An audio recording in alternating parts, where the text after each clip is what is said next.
Co je to za pojízdný domeček? Přesuvna. Ale dělníci ji neřeknou jinak než šupina. Od slova šoupatí. Přesouvá vagóny? Ano, na jednotlivé provozy. Kolejová vozidla se tu opravují považté už od roku 1869. Některé výrobní haly, třeba kovárna, jsou architektonickými skvosty. V jednom z dep objevíte další unikát. Salonní vůz Tomáše Garrigua Masaryka. Z roku 1930 poprvé se u nás vyrobil vůz s celokovovou skříní. Stěny jsou obloženy dřevem z australské třešně. Salon osvětluje lustr s 86 žárovkami. Energii dodávala 2 dynama. Prezident s ním projel celou Evropu. První cesta vedla přes Paříž, Marseille do Ventimilie.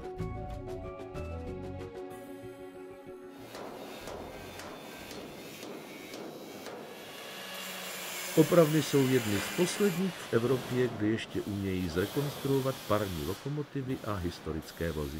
Pracují tu mistři, kteří vdechnou život i hodně zdevastovaným strojům. Třeba tomuto úzkorozchodnému rychlíku, kdy si jezdil na trase Sarajevo-Bělehrad. Mašina se skoro celá musela přemítovat. Práci si zadal jeden Rakušan. A tenhle nalakovaný fešák poputuje už brzo do Švýcarska. Zdejší opravny dříve zaměstnávali přes 1000 lidí. Dnes si vystačí s pouhou 10% zaměstnanců.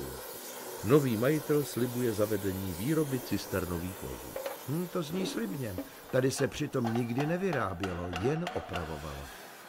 Tak snad vlaky znovu přinesou Vitorazku nový hospodářský rozmach. V minulosti už se tak stalo právě díky železničním opravnám, přilehlému nádraží a důležité trati z Prahy do Vídně.